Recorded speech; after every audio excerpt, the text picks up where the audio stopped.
A blessed day mga kadwellers! Welcome to our dwelling place in His Presence podcast. So today, kasama natin ngayon ang ating mga kadwellers, Sis Karina, Sis Nanet, Brother Raymar, and Brother John, and yours truly, Sis Cecil. So today, may isa tayong topic. Hindi natin siya pagmamaritisan. So, kikilalanin natin siya. At alam ko, kilalang-kilala siya ng bawat isa sa New Testament. He is one of the disciple of Jesus Christ. So, there is 12. So, mga kapatid, sa tingin nyo, sino ang pag-uusapan natin ngayon? Ikaw, Sis Karina, what do you think? Who do you think? Who do I think? Yeah. Judas? Judas. Galing ah. Ay, dikit mo ah. Yeah, ikaw, Sis Nanet, sa tingin I mo? would say Matthew. Matthew? Matthew. The strongest man. The strongest one, Matthew. Brother John? Siyempre, kapangalan ko na si, di ba? Si John. Si John. Si John. Brother Raymar, ikaw, sa tingin mo, sino ang pag-uusapan natin ngayon? Palagay ko si Tarak. Darak? Sino yun? Si Dwayne Johnson. Si Darak. Hindi ko kilala si Darak. Si Bato? Pedro. Ayun, tama. Simon Peter. Ayan, tama ka po, Brother Raymar. Si Simon Peter po ang ating topic for today. May nanalo na. Yes. Yan, ayoko na. Yan, so, kapag sinabi nating Peter, ano sa tingin nyo? Anong pumapasok sa isip nyo? Wala? Sa akin may Meron. Si ano? San Pedro. Hindi, magkaiba yun. Magkaiba. Ayun, may manok. Yun ba yung nasa sabon? Tatlong tilawak ng manok yun. Tama. Kaya nga siya tinawag na San Pedro. Yung pala. Oh, Sa akin yung yung Wow. pagdidinay niya. 3 beses. Yun, ayun. Inulit mo lang yung sinabi ko. Hindi, 3 manok sa'yo. Magkaiba yun. Tatlong yan. Manok at saka. Ikaw, Sis Karina, may any idea? Ang pagkakaalala ko kasi yung kay Peter is yung lumalakad siya sa water ba yun? Exactly. Hindi ko naisip Galing mo na na. Wow. Actually, tama po ang ating kapatid na Sis Karina. Ang topic po natin ngayon ay manggagaling sa passage ng Matthew verses 22 to 33. You can please open your Bible. So, Jesus walked on the water. So, let me read it for you. So, immediately, He directed the disciple to get into the boat and go ahead of Him to the other side, while He sent the crowds away. After He had dismissed the crowd, He went up on the mountain by Himself to pray. When it was evening, He was there alone. But the boat was already a long distance from land, tossed and battered by the waves, for the wind was against them. In verses 25, and in the fourth watch of the night, which is around 3 to 6 a.m., Jesus came to them, walking on the sea. When the disciples saw Him walking on the sea, they were terrified and said, "It is a ghost!" And they cried out in fear. But immediately He spoke to them, saying, "Take courage. It is I. Do not be afraid." Peter replied to Him, "Lord, if it's really you, command me to come to you on the water." He said, "Come." So Peter got out of the boat and walked on the water and came towards Jesus. But when he saw the wind, he was frightened and he began to sink. And he cried out, "Lord, save me." Immediately Jesus extended His hand and caught him, saying, "O you of little faith, why did you doubt?" And when they got into the boat, the wind ceased. Then those in boat worshiped Him, saying, "Truly, you are the Son of God." Glory to God. Reading of His word, no? Talagang ang galing ng Panginoon, no? Na parang kung ako ang tatanungin, parang hindi ko naman kayang maglakad sa tubig, 'di ba? I believe sa ating lahat, no? Parang in our time, parang hindi naman talaga natin apaka-imposible para sa atin na maglakad sa tubig, no? or sa karagatan na talagang binabagyo pa. Mm. That is really unstable, no? Pero ano ba ang pinapahiwatig ng binasa natin? 'Di ba? Dito makikita natin na maraming alon sa buhay natin. 'Di ba? Ano yung mga alon na yun? Yun yung mga problema natin, 'di ba? Pero bakit si Peter na kaya niyang maglakad? 'Di ba? Ano kaya yung nag-udyok sa kanya para makapaglakad doon, 'di ba? Kasi kayo ba, tatanungin ko kayo. Kung sakali mang binabagyo tayo, 'di ba? Kaya ba natin na sabihin mo, Lord, ikaw ba 'yan? 'Di ba? Tapos i-request mo pa sa Lord na kung ikaw talaga 'yan, Lord, command me. 'Di ba? Na talagang maglakad papunta sa iyo. 'Di ba?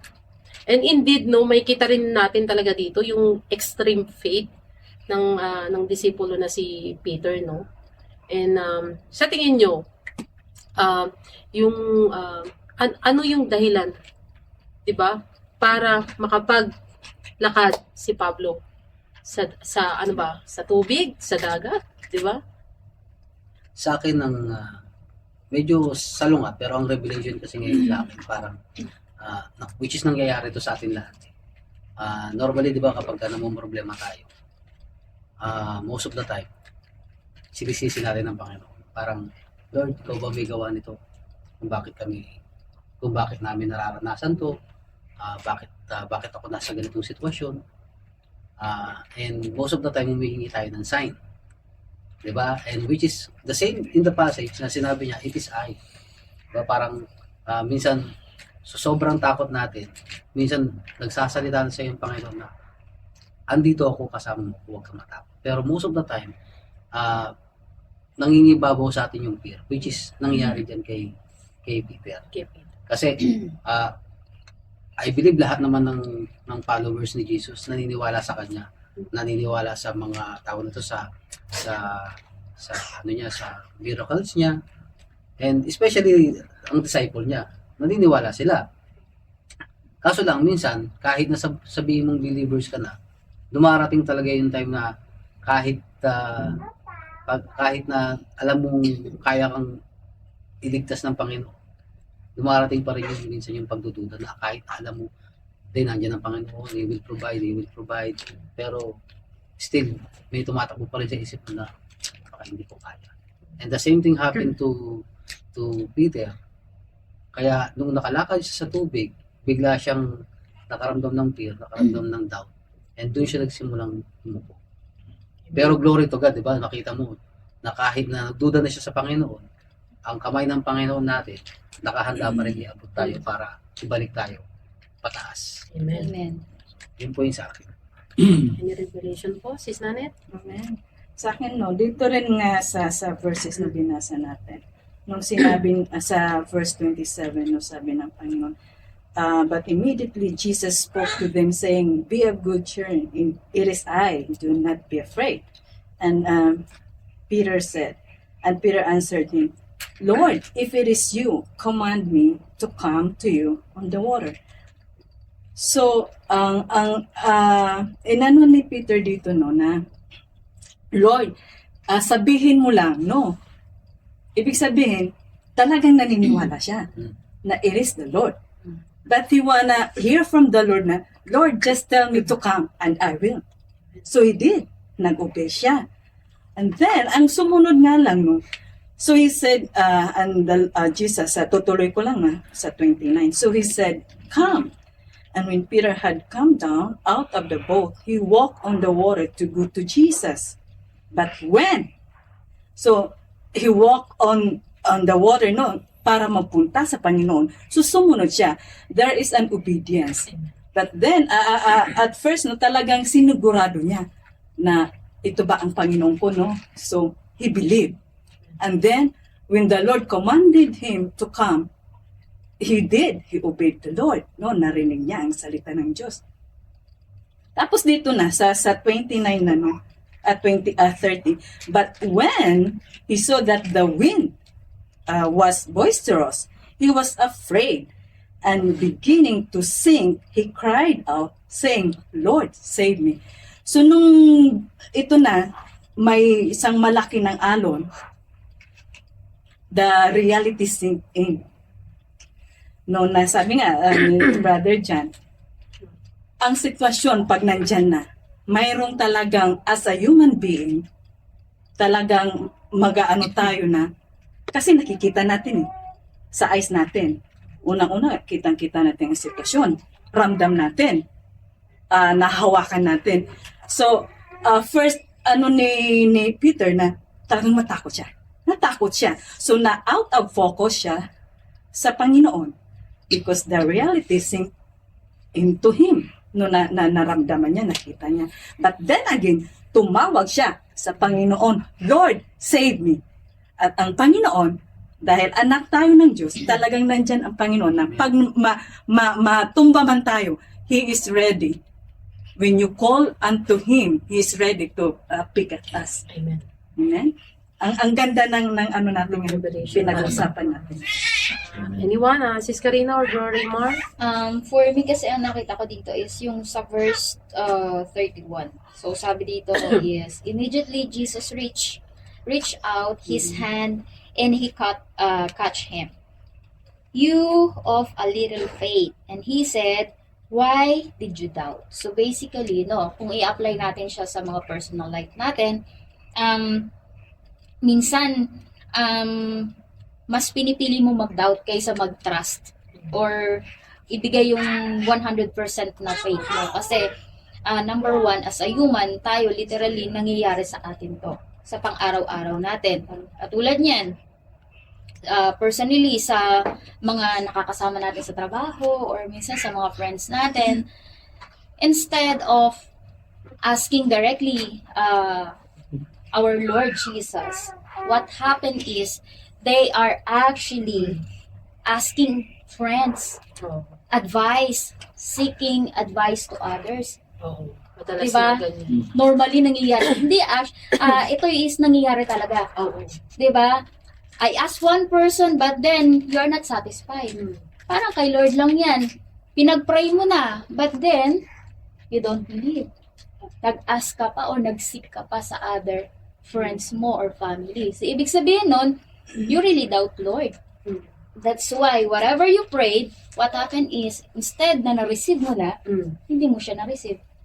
Kasi, little doubt or dalawa, anong tawag doon sa Tagalog? Parang, konting pag-iisip, tawag ba doon? Hindi ko siya Pananampalataya. Iyon, konting pananampalataya mo lang, kahit konting-konti lang doon na sumagi or pumutik sa isip mo, automatically, hindi talaga siya mangyayari. Kasi nga, di ba, Pinagdudahan mo. pinagdudahan mo na kaagad.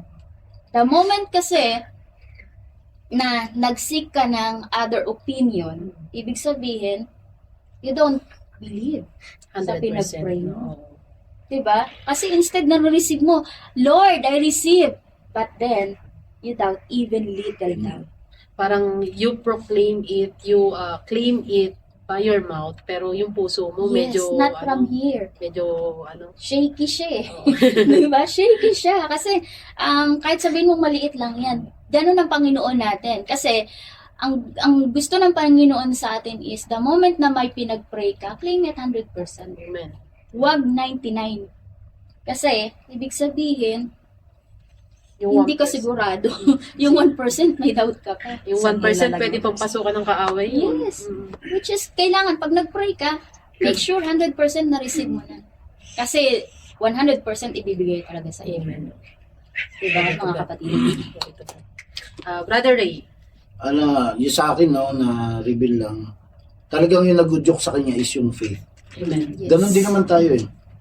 Meron tayo sa umpisa kapag lumalag tayo sa Panginoon, full of faith tayo. Mm. Di ba?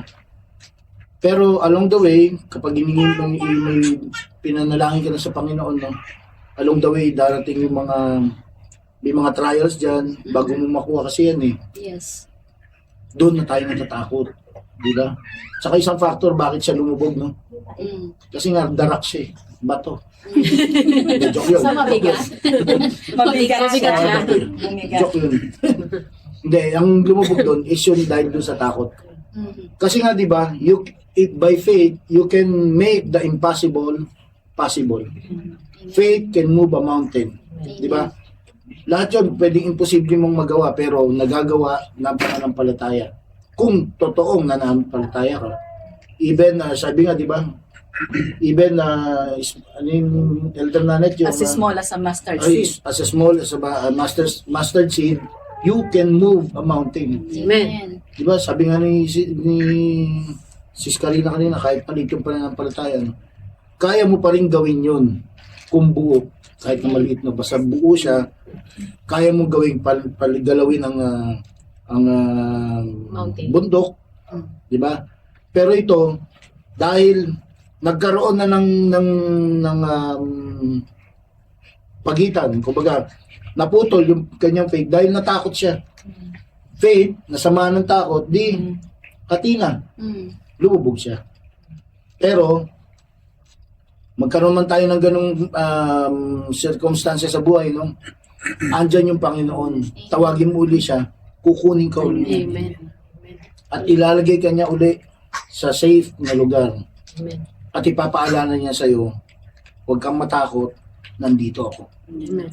Diba? So yun yung nangyaring ano dyan. Hindi tayo pababayaan ng Panginoon kahit na yung dumarating yung time na nagkakaroon tayo ng doubt, pero sisave niya tayo at ipapakita niya sa'yo kung gaano siya kalaki sa mga takot natin. Glory to God. Glory to God, napaganda ng revelation ng Sa ating akin, Panginoon. No? dagdag ko lang kasi kung mapapansin natin dito, di ba? Si Jesus Christ yung nag-utos sa kanila. Pumunta doon. Oo. And we believe na alam na rin ni Jesus Christ na mayroong storm. Totoo. Kasi, di ba, bago sila umalis, maambo ng mundo yun. So, alam niya na magkakaroon ng storm. And then, yet, inutusan pa rin niya yung mga disciples. And ito, para sa mga, siguro para sa atin na rin nananampalataya sa yung mga bago pa namin nagsuserve. Kasi, the moment na mag-walk ka na kay Christ, the moment na ipalo mo na si Jesus, hindi siya magiging smooth.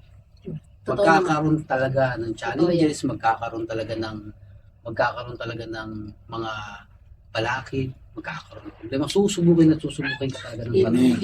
Amen. And minsan, which is, ako nalulungkot ako kasi nakikita ko ito, maraming Kristiyano na kapag dumarating yung struggle, pati sila nawawala. Fortunate.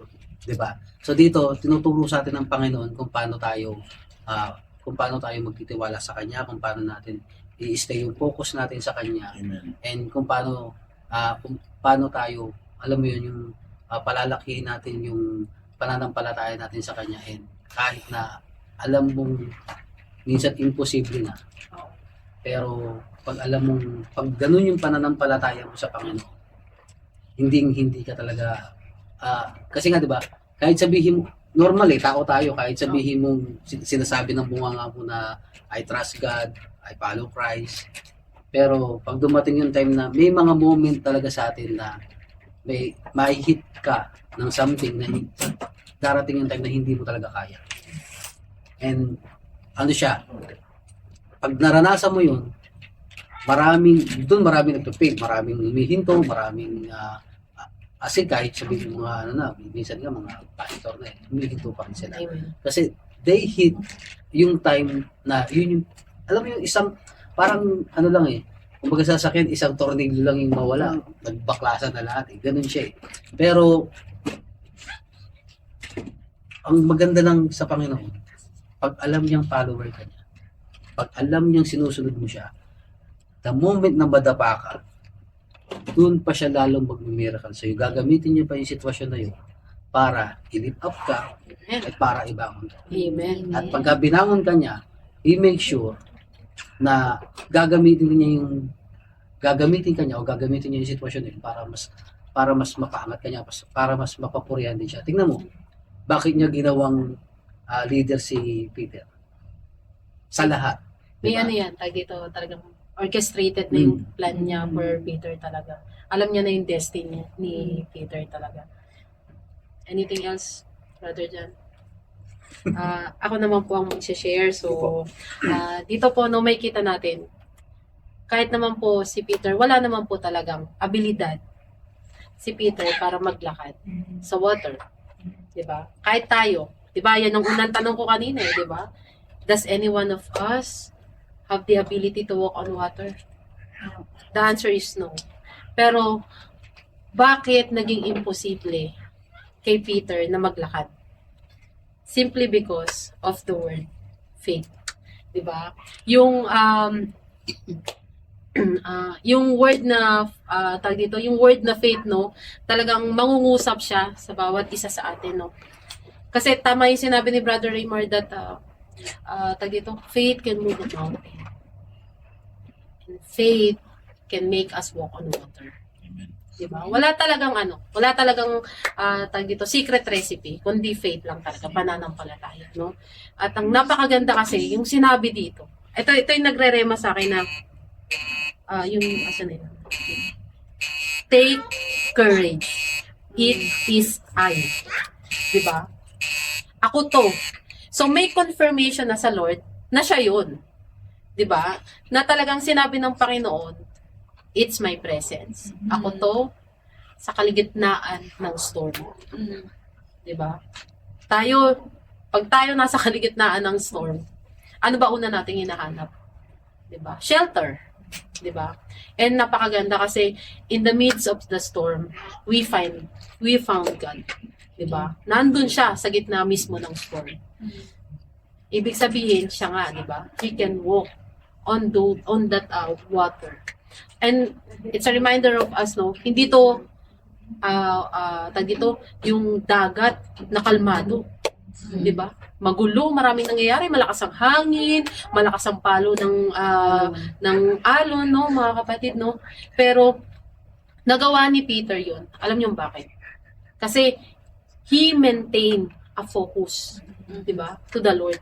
Isa lang ang tinitignan ni Peter, talagang yung mata niya nakapako sa ating Panginoon, kay Jesus Christ, no? And, unfortunately, no, mga first step, second step. Tapos kung kailan malapit na siya, doon pa siya nagsing. Diba? Diba? Nandun ka na eh. You're almost there. Bakit? Kasi, Takot. actually, hindi agad siya natakot eh.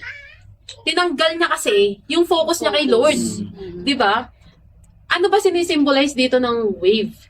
Ng wind, mga problema natin sa buhay. Yung mga distractions natin sa buhay, yung mga shortcomings natin sa buhay.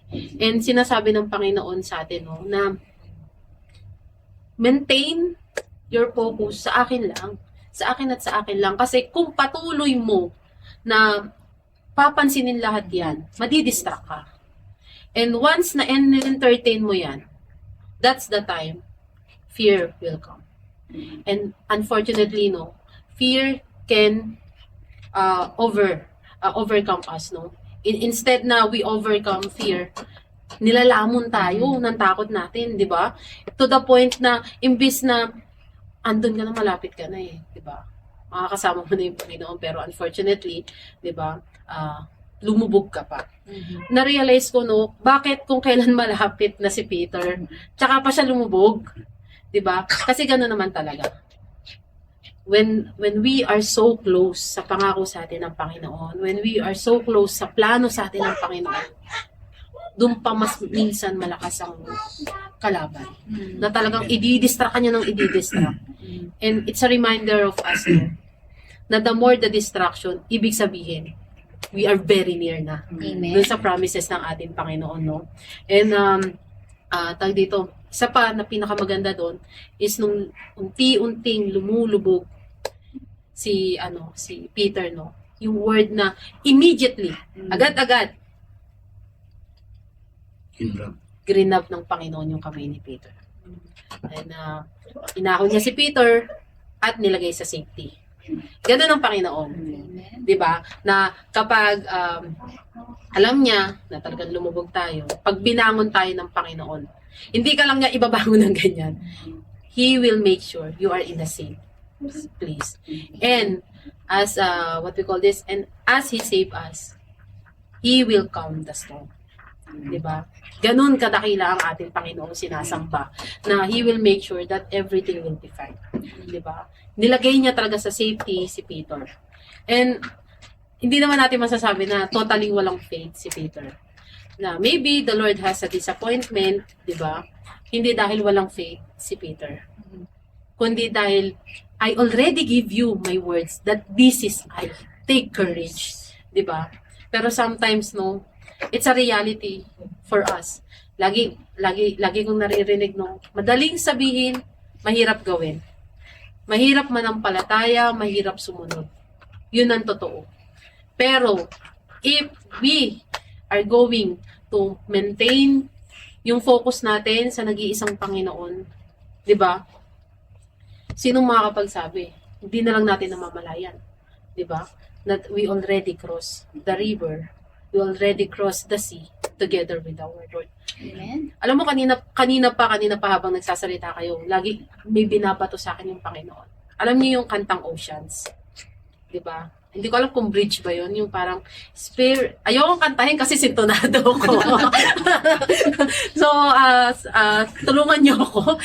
So, Yan ba yeah, yun? Spirit, lead me when my trust is without borders. Let me walk upon the water. Whenever you were called me. Diba? Take me deeper. Ano yun? When my feet could ever wander. Let me walk upon the water whenever you were called me. Hindi ko alam kung tama siya, pero it's a really good reminder for every one of us na tawag dito, na talagang magtiwala tayo sa Panginoon. Di ba? It takes big faith. It takes courage. Di ba? Para makapaglakad sa tubig na nilakaran ni Peter. And I believe when time comes, hindi man tayo makalakad physically sa tubig, pero kaya nating lakaran yung path na binigay sa atin ng Panginoon. Why? Because He is I. Diba? Yun yung sabi niya. Siya yung nandoon and sinabi niya ng una pa lang, come. Lumapit tayo sa Panginoon natin. Any revelation, mga kapatid? Wala. So far. Wala na so far. Glory to God, no, sa buhay. Wala na tayong time. Wala na. Time. So, glory to God sa buhay. Glory to God sa buhay ng bawat isa, no. Napakaganda ng revelation sa atin ng Panginoon. Palakpakan natin, nakilahin natin ng Panginoon for He is good sa buhay ng bawat isa, no. Amen.